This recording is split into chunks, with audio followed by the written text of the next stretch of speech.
ہے آپ کی ترقی کا اصل چہرہ، جہاں پہ عوام تو ڈوب رہے ہیں اور آپ کی کھوکھلی پالیسیز وہ کاغذ کے اوپر تیر رہی ہیں. لوگوں کی تنخواہیں وہ اس مہنگائی نے نگل لی ہیں، اور بے روزگاری وہ یہاں نوجوانوں کے مستقبل کو کھا گئی ہے. اب ان کے سرکاری اعداد و شمار کے مطابق ہر چوتھا پاکستانی وہ غربت کی لکیر سے نیچے زندگی گزار رہا ہے. 85% نوکریاں انفارمل ہیں، یعنی کہ وہ نوکریاں کسی قانون اور ضابطے کے تحت نہیں ہیں، جس کا مطلب یہ ہے کہ کوئی تحفظ ہی نہیں ہے، کسی بھی وقت کسی کو بھی بلا کر آسانی سے جواب مل سکتا ہے. اچھا، پھر ہر دوسرا بچہ تعلیم اور صحت سے محروم ہے، اور جو بچے پرائمری تک تعلیم حاصل کر بھی لیتے ہیں ان میں سے 75% اردو کا سادہ سا جملہ پڑھنے کے قابل بھی نہیں ہیں، جبکہ 40% بچے تو اسٹنٹڈ ہیں. تو جناب یہ صرف اعداد و شمار نہیں ہیں، بلکہ تباہ ہوتے ہوئے گھر ہیں، جس کا نہ حکمرانوں کو احساس ہے اور نہ ہی یہاں پہ کسی کو اس کی پرواہ ہے. پھر اہم بات یہ ہے کہ غربت بڑھنے کا یہ اندازہ ورلڈ بینک نے حکومت کے ہی اپنے Pakistan house hold integrated economic survey کی بنیاد پر لگایا ہے، جس کے مطابق ملک میں غربت کی شرح 25% ہے، جس کو ورلڈ بینک کے پاکستان چیپٹر نے صرف ہائی لائٹ کیا ہے. حالانکہ ورلڈ بینک نے عالمی سطح پر غربت جاننے کا جو پیمانہ مقرر کر رکھا ہے نا، اس کے مطابق پاکستان میں 45% لوگ غربت کی لکیر سے نیچے زندگی گزار رہے ہیں، یعنی کہ تقریباً نصف آبادی جو ہے وہ غربت کا شکار ہے پاکستان میں. لیکن حکمرانوں کی ذرا آپ باتیں سنیں تو لگتا یہ ہے کہ یہ تو ماں باپ سے بھی زیادہ ان کو عوام کی فکر ہے.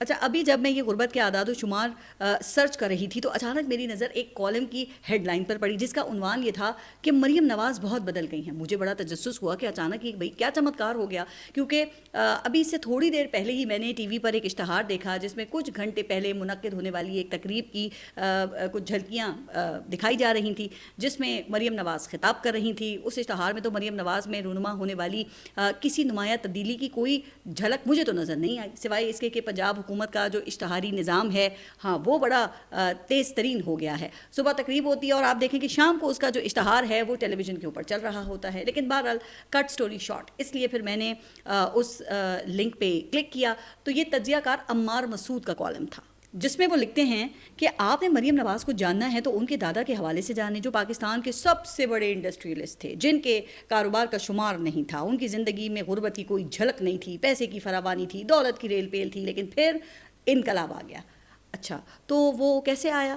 تو کالم نگار کے مطابق وہ ایسے کہ گزشتہ چند دنوں سے مریم نواز وہ نہیں رہیں جو پہلے تھیں. نہ اب وہ زرق برق لباس سے وطن کرتی ہیں، نہ عوام سے دور رہتی ہیں، نہ منتخب نمائندوں سے خائف رہتی ہیں، بلکہ سیلاب کے دنوں میں مریم نواز نے وہ کر دکھایا جس کی کسی کو توقع بھی نہیں تھی، جس کی وجہ سے کالم نگار کے مطابق اب لوگ اس مریم نواز کو جانتے ہیں جو مصیبت زدگان کی مدد کو ہر لمحہ تیار رہتی ہے، مشکل میں پھنسے لوگوں کو گلے لگاتی ہے. اب ان کی پہچان ہے کہ وہ سیلاب زدگان کے ساتھ چٹائی پر بیٹھ کر کھانا کھاتی ہیں، ننگ دھڑنگ بچوں کو اپنے ہاتھ سے کھانا کھلاتی ہیں. اب نہ ان کا لباس زرق برق اور نہ ہی اپنی عمارات کا کوئی احساس، سر پر معمولی سی چادر اور بنا کسی پروٹوکول کے عوام کی خدمت میں مصروف، لہٰذا مریم نواز اب بدل گئی ہیں اور اب انہیں صرف پنجاب کے عوام کی فکر ہے. اچھا جی، خیر، اب یہ پڑھ کر میں نے یہ سوچا کہ اب اس بدلاؤ میں مزید کیا اضافہ کروں. پھر مجھے یاد آیا کہ یہ تو ترقی کا بالکل وہی ماڈل ہے جو 90 کی دہائی میں میاں محمد نواز شریف نے اپنایا تھا، جب 1992 کے سیلاب کے بعد میاں نواز شریف کی اشتہار بھی اسی طرح سے 24/7 چلتے تھے، جن میں ان کو میڈ ان پاکستان اور عوام کا مسیحا بنا کر پیش کیا جاتا تھا. اب وہ کتنے میڈ ان پاکستان نکلے، اس بات کا اندازہ تو آپ خود بخوبی لگا سکتے ہیں کہ آج وہ میڈ ان پاکستان وہ لنڈن کے محلات میں محصور دکھائی دیتے ہیں. لیکن بات چونکہ سیلاب کے تناظر میں ہو رہی ہے تو اس حوالے سے پھر انٹرنیشنل نیوز ایجنسی رائٹرز نے ایک خبر شائع کی، جس کے مطابق پاکستان میں شدید سیلاب نے دہائیوں میں پہلی بار دیہی علاقوں کے ساتھ ساتھ صنعتی مراکز کو بھی اپنی لپیٹ میں لے لیا ہے. زراعت اور صنعت دونوں کو لگنے والے اس دوہرے جھٹکے کی وجہ سے ہونے والا نقصان 2022 سے بھی زیادہ ہو سکتا ہے. لیکن پاکستان کے وزیر منصوبہ بندی احسن اقبال اس نقصان کو انڈر پلے کرنے میں لگے ہوئے ہیں. وہ کہتے ہیں کہ اگلے بجٹ میں اس کا ازالہ کر دیا جائے گا. حالانکہ رائٹرز کی اسی سٹوری میں کسان ایسوسی ایشن کا نمائندہ یہ بتا رہا ہے کہ صرف فصلوں کو ہونے والے نقصانات کا تخمینہ 1 کھرب روپے ہے. جی ہاں، 1 کھرب یعنی کہ 1000 ارب روپے. پھر نیوز ایجنسی کو سابق وزیر خزانہ حفیظ پاشا نے یہ بتایا کہ یہ سیلاب ماضی کے سیلابوں سے زیادہ برا ثابت ہوگا، چونکہ اس سے پاکستان کے کرنٹ اکاؤنٹ خسارے میں $7 ارب کا اضافہ ہو سکتا ہے. لیکن دوسری طرف احسن اقبال کیجریوال جیسے ہونہار وزیر اسے ڈاؤن پلے کر رہے ہیں. اور یہی سوال جب رائٹرز کے نمائندے نے ان سے پوچھا کہ جناب بجٹ میں کیسے آپ نقصان پورا کریں گے, تو وہ یہ کہنے لگے کہ آئی ایم ایف سے کہیں گے کہ ہمارے نقصانات کم کرنے میں مدد کرے. ویسے کیا آسان نسخہ ڈھونڈا ہے؟ اگر یہ کام بھی آئی ایم ایف نہیں کرنا ہے تو جناب آپ کس مرض کی دوا ہیں؟ کیا آپ کا کام صرف یہ جھوٹے عوام کو خواب دکھانا اور دعوے کرنا رہ گیا ہے؟ اگر رو دھو کے عالمی سیاست کا فائدہ اٹھا کر آپ نے آئی ایم ایف سے مزید قرض لے بھی لیا نا, تو بھگتنا تو پھر اسی عوام نے ہے. آپ کا کیا ہے؟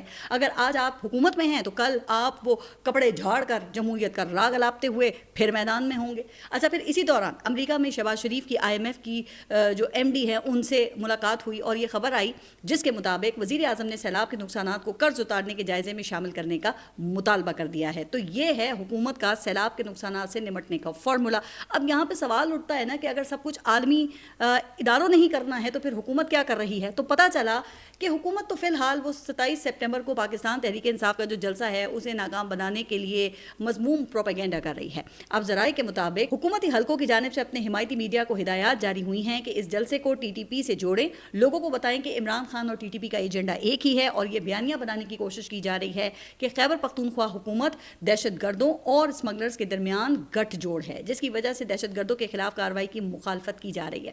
اچھا, یہ سن کر مجھے وہ 10 سال پہلے والا جو بیانیہ تھا وہ یاد آ گیا, جب یاد ہے کہ سندھ میں پاکستان پیپلز پارٹی پہ جرائم پیشہ افراد اور کرپٹ مافیا کے گٹھ جوڑ کا الزام لگایا جاتا تھا. پھر اس حوالے سے آپ سب کو یاد ہوگا نا کہ وہ عزیر بلوچ جس کو گرفتار کیا گیا اور کہا گیا کہ جناب یہ تو آصف علی زرداری کا طوطا ہے, لیکن آج وہی عزیر بلوچ وہ کہاں ہیں؟ وہ تمام مقدمات سے بری ہو چکا ہے, اور آصف علی زرداری وہ ایوان صدر پہ برجمان ہے. جبکہ دوسری طرف تیرا ویلی میں ہونے والی ہلاکتوں پر پورے خیبر پختونخوا میں بے چینی پائی جاتی ہے. اچھا, اس حوالے سے وزیر اعلیٰ علی امین گنڈاپور نے آپریشن کے خلاف بیان بھی دیا, لیکن احتجاج کم نہیں ہو رہا. لوگ معافی مانگنے کے مطالبات کر رہے ہیں, لیکن کہا یہ جا رہا ہے کہ حکومتی حلقے یہ پروپیگنڈا کرنے میں مصروف ہیں کہ خیبر پختونخوا میں بے چینی اور دہشت گردی کے ذمہ دار عمران خان اور نور ولی محسود ہیں. اچھا, اس سے تو بھائی پھر یہی لگ رہا ہے کہ ملک کے سب سے مقبول لیڈر کو ایک دہشت گرد تنظیم کے سربراہ سے جوڑا جا رہا ہے, یہ جانتے ہوئے بھی کہ خیبر پختونخوا میں عمران خان کو کس طرح کی غیر معمولی پاپولیرٹی حاصل ہے. ارے عقل کے اندھو, کیا آپ لوگ تاریخ سے کوئی سبق نہیں سیکھتے ہیں؟ کیا تمہیں نہیں معلوم کہ اسی طرح شیخ مجیب پر غداری کے فتوے لگا کر مشرقی پاکستان میں نفرت کے بیج بوئے گئے تھے؟ جناب آج کہاں گئے وہ میاں محمد نواز شریف جو مجھے کیوں نکالا مہم کے دوران شیخ مجیب کی مثالیں یاد کروایا کرتے تھے؟ کیا آج خود بھی بھول گئے ہیں یا وہ سب اقتدار میں واپسی کے جتن ہی تھے؟ لیکن وہ کیا ہے نا کہ جناب اقتدار کا تو کھیل ہی ایسا ہے, جو بھی کرسی کے اوپر بیٹھتا ہے وہ اندھا گونگا اور بہرا بن جاتا ہے. اچھا, پھر یہ 27 سپٹمبر کا جو احتجاج ہے وہ ابھی ہوا نہیں ہے, اور حکومتی لوگوں نے کہنا شروع کر دیا ہے کہ اس احتجاج میں تیرا ویلی واقعے پر سیاست کی جائے گی. پھر حالت یہ ہے کہ 9 مئی جی ایچ کیو حملہ کیس میں عمران خان کا جیل ٹرائل ختم کر کے ویڈیو لنک پر انہیں پیش کیا جاتا ہے. وہ اس لیے کہ ان کی ورکرز اور جو وکلا ہیں ان سے ملاقات نہ ہو سکے, چونکہ اس کیس میں کوئی 100 سے زائد پی ٹی آئی ورکرز نامزد ہیں. پھر ہر ایک کے ساتھ ان کے وکلا بھی ہیں جو کوئی مل کر تقریباً کوئی یہ 200-250 لوگ بن جاتے ہیں, جن کو پھر جب اڈیالہ سماعت کے لیے پیش کیا جاتا ہے تو وہاں پر میلے کا سما ہوتا ہے. ورکرز کو عمران خان سے ملاقات کا موقع مل جاتا ہے, جن کو ادروائز پھر قید تنہائی میں رکھنا مقصود ہے. ویسے اس پر ایک بار عمران خان نے اپنے وکیل سے یہ پوچھا کہ آئندہ میلہ کب لگے گا, تو لگتا یہ ہے کہ حکومت کو یہ بات عمران خان کی پسند نہیں آئی, لہٰذا اب ان کو واٹس ایپ لنک پر اڈیالہ سے پیش کیا جاتا ہے. ویسے جب نیت میں فطور ہونا تو پھر اپنی ہی جو دہرائی ہوئی باتیں ہیں وہ بھی یاد نہیں رہتی ہیں. میں جیل انتظامیہ کی بات کر رہی ہوں. ویسے اس کا اندازہ اس بات سے آپ لگا سکتے ہیں کہ ابھی کچھ دن پہلے تک عمران خان کے بیٹوں سے ٹیلی فون پر بات یہ کہہ کر نہیں کروائی جاتی تھی کہ وہ اڈیالہ کی جو لینڈ لائن ہے اس پر انٹرنیشنل ڈائلنگ کی سہولت وہ تو موجود ہی نہیں ہے, جبکہ واٹس ایپ کا جو استعمال ہے وہ جیل مینول اور رولز کے خلاف ہے. لیکن اب وہ ساری باتیں بھول گئے ہیں. لگتا ہے کہ جیل انتظامیہ کی یادداشت بھی وہ گجنی والی ہے. اب جیل میں واٹس ایپ کی اجازت بھی مل گئی ہے. ابھی 2 دن پہلے جب اے ٹی سی راولپنڈی میں عمران خان کو جیل سے واٹس ایپ ویڈیو کال کے ذریعے کنیکٹ کیا گیا تو نہ ہی ان کی آواز آ رہی تھی اور نہ ہی تصویر صحیح طریقے سے نظر آئی, جس کے بعد پھر ان کے جو وکلا تھے انہوں نے کارروائی کا بوائیکاٹ کر دیا. اب حکومتی جو تجزیہ کار ہیں ان کے ذریعے یہ دھمکیاں دی جا رہی ہیں کہ اگر بوائیکاٹ جاری رہا تو سرکار کی طرف سے وکیل دے دیا جائے گا جو کہ کارروائی کو آگے بڑھائے گا. ارے بھائی ایسا ہی کرنا ہے تو پھر یہ بغیر ٹرائل کے ہی سزا سنا دیں. مگر انسدادی دہشت گردی عدالت نے پھر بھی ویڈیو لنک پیشی کے خلاف عمران خان کی درخواست مسترد کر دی ہے. تو کیا اسے فیئر ٹرائل کہا جائے گا یا پھر سیاسی انتظام؟ یہی بات عمران خان نے یہ توشہ خانہ 2 کیس میں اپنے بیان میں کی ہے. اچھا میں نے ابھی گزشتہ جو ولاگ تھا اس میں یہی بات کی تھی اور جس کو انصار عباسی صاحب نے بھی رپورٹ کیا ہے. ان کے مطابق عمران خان نے سوال اٹھایا ہے کہ توشہ خانہ ریفرنس میں صرف انہیں اور ان کی اہلیہ کو کیوں نشانہ بنایا جا رہا ہے، جبکہ میاں نواز شریف اور آصف علی زرداری نے بھی توشہ خانہ سے غیر قانونی طور پہ گاڑیاں حاصل کیں لیکن ان کے خلاف تو کوئی کارروائی نہیں ہوئی. عمران خان نے استغاثہ کے اہم گواہ انعام شاہ پر خاص طور پہ الزام لگایا ہے کہ وہ بد دیانت شخص ہے اور جہانگیر ترین اور اون چودھری وہ ان کے زیر اثر ہیں. پھر وہ یہ لکھتے ہیں کہ اب جبکہ احتساب عدالت فیصلے کے قریب ہے تو عمران خان نے اس کیس کو منظم سازش کا حصہ قرار دیا ہے جس کا مقصد ان کو سیاسی منظرنامے سے ہٹانا ہے. تو جناب یہ ہے عمران خان کے خلاف ٹرائل کی حقیقت. لیکن سوال تو یہ ہے نا کہ ماتحت عدالتوں سے فیئرنس اور شفافیت کا کیا تقاضا کیا جا سکتا ہے جب انصاف کے اعلیٰ ترین فورم پر ایسے فیصلے سامنے آئیں گے. ابھی حال ہی میں یہ آئینی بینچ نے ملٹری ٹرائل کا تفصیلی فیصلہ جاری کیا. اب اس فیصلے میں ایک انوکھا جو تضاد ہے نا وہ سامنے آیا ہے کہ مئی میں جب شارٹ آرڈر آیا تو فیصلے میں ملٹری ٹرائل کی سزاؤں کو اپیل کے حق سے مشروط کیا گیا تھا. کہا گیا تھا کہ ملٹری عدالتوں کی سزائیں اسی صورت نافذ العمل ہوں گی جب حکومت 45 دنوں میں ملزمان کو اپیل کا حق دینے کا قانون پاس کرے گی، جو نہ تو دیا گیا اور نہ ہی ایسا کوئی ارادہ جو ہے وہ دکھائی دیتا ہے. بلکہ اب جو تفصیلی فیصلہ آیا ہے اس نے تو حکومت کو اس کا جواز بھی فراہم کر دیا ہے کہ تفصیلی فیصلے میں اب آئینی بینچ کا کہنا ہے کہ ملزمان کو اپیل کا حق قانونی اصلاحات کی ضرورت سے مشروط ہوگا. یعنی کہ اگر حکومت ضرورت محسوس کرے گی تو دے گی ورنہ نہیں دے گی. اب اس پر کیا کہا جائے؟ کہا جاتا ہے کہ اس سے پہلے پاکستان میں نظریہ ضرورت کے تحت فیصلے آتے تھے لیکن اب تو لگتا ہے کہ نظریہ ضرورت کے تحت دیے گئے فیصلے بھی تبدیل ہو جاتے ہیں. پھر یہ کہتے ہیں کہ جی دنیا میں ہمارا نظام انصاف وہ 130ویں نمبر پر کیوں ہیں. ویسے اس طرح کے واقعات کے بعد تو یہ 130ویں نمبر پر بھی غنیمت نہیں ہے. بہرحال آئینی بینچ نے ایک اور فیصلہ کیا ہے اور 26ویں جو آئینی ترمیم ہے اس کا کیس بھی سماعت کے لیے مقرر کر دیا ہے. چلیں اچھی بات ہے کہ خیال آ ہی گیا. میں تو متعدد بار اس پلیٹ فارم سے اس جانب توجہ دلا چکی ہوں لیکن جناب پہلے یہ تو بتائیے نا کہ 26ویں جو آئینی ترمیم ہے اس کا کیس وہ فل کورٹ میں کیوں نہیں لگایا گیا؟ اس پر ابھی تک چیف جسٹس کی جانب سے کوئی اطمینان بخش وجوہات پیش نہیں کی گئی ہیں. چلے اگر اس معاملے میں ان کی کچھ مجبوریاں ہیں تو کم از کم پھر اتنا تو کر دینا کہ 26ویں آئینی ترمیم کی سماعت لائیو دکھانے کا بندوبست کر دے تاکہ عوام کو بھی پتہ چلے کہ اعلیٰ ترین عدالت میں بیٹھے منصف ان کے حقوق کے حوالے سے آخر کیا نقطۂ نظر رکھتے ہیں جن کو سیلریز اور پھر دیگر جو مرات ہیں ان کی مد میں ماہانہ کروڑوں روپے دیے جاتے ہیں. اب علیمہ خان کا کہنا یہ ہے کہ عدلیہ سے مایوسی بڑھ رہی ہے اس لیے ہم بین الاقوامی عدالت انصاف میں جانے والے ہیں اور اس حوالے سے ان کے مطابق کچھ انٹرنیشنل لائرز کو صرف ایک کیس کی تفصیلات بتائیں تو وہ سکتے میں آ گئے اور کہنے لگے کہ پاکستان میں نظام انصاف کا اتنا برا حال ہے. خیر یہ تو پھر بچہ بچہ یہاں جانتا ہے لیکن جو بات صدر ٹرمپ کو اقوام متحدہ کے اجلاس میں جا کر پتہ چلی نا وہ الگ ہی کہانی ہے. ہوا کچھ یوں کہ صدر ٹرمپ اقوام متحدہ کی جنرل اسمبلی میں تقریر کرنے کے لیے پہنچے تو ان کے سامنے موجود ٹیلی پرومپٹر کام نہیں کر رہا تھا. جیسے ہی ٹرمپ نے حاضرین پر نظر دوڑائی تو لوگ پھر وہ ادھر ادھر دیکھنے لگے. کچھ سمجھ نہیں پائے کہ یہ کوئی ٹیکنیکل خرابی ہے یا صدر ٹرمپ کی منصوبہ بندی ہے. پھر صدر ٹرمپ نے یہ کہا کہ انہیں اقوام متحدہ سے جو کچھ ملا وہ ٹوٹا ہوا ایسکیلیٹر اور ناقص ٹیلی پرومپٹر تھا، جس کے بعد انہوں نے طنزیہ انداز میں سوال کیا کہ پھر اقوام متحدہ کا مقصد کیا ہے جبکہ اس کے پاس اتنی وسیع صلاحیت ہے لیکن پھر بھی یہ ضرورتوں کو پورا نہیں کر رہا. ویسے یہ بات جو امریکی صدر ٹرمپ کو ابھی گزشتہ دنوں پتہ چلی ہے نا یہ تو ہم گزشتہ کئی دہائیوں سے یہ سوال اٹھا رہے ہیں کہ اقوام متحدہ کا آخر مقصد کیا ہے. غزہ میں انسانی حقوق کی دھجیاں اڑائی جا رہی ہیں. 65,000 لوگ وہاں شہید ہو گئے ہیں جن میں اکثریت جو ہے وہ بچوں اور خواتین کی ہے.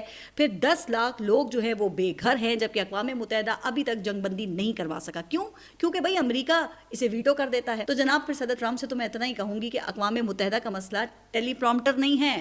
اقوام متحدہ کا مسئلہ اس کی غیر فعالیت اور غیر مؤثر ہونا ہے. تو ظاہر ہے نا اس کی وجہ جو ہے وہ عالمی طاقتوں کی یہ بے حسی اور منافقت ہے. اب 2 دن پہلے صدر ٹرمپ نے 50 منٹ تک مسلمان سربراہان سے ملاقات کی جس میں پاکستان اور ترکیہ، سعودی عرب اور مصر سمیت 9 ممالک کے سربراہان شامل ہوئے. امریکی صدر نے اس ملاقات کو انتہائی کامیاب قرار دیا اور کہا جاتا ہے کہ انہوں نے غزہ جنگ بندی کے لیے کچھ تجاویز بھی دی ہیں جس میں پاکستان، ترکیہ، سعودی عرب اور مصر سمیت 9 ممالک کے سربراہان شامل ہوئے. امریکی صدر نے اس ملاقات کو انتہائی اہم قرار دیا اور کہا جاتا ہے کہ انہوں نے غزہ جنگ بندی کے لیے کچھ تجاویز بھی دی ہیں، جن میں وہاں امن کے لیے مسلمان ممالک کی افواج تعینات کرنے کی تجویز بھی شامل ہے۔ لیکن سوال یہ ہے جناب کہ ان ملاقاتوں کا نتیجہ کیا نکلا؟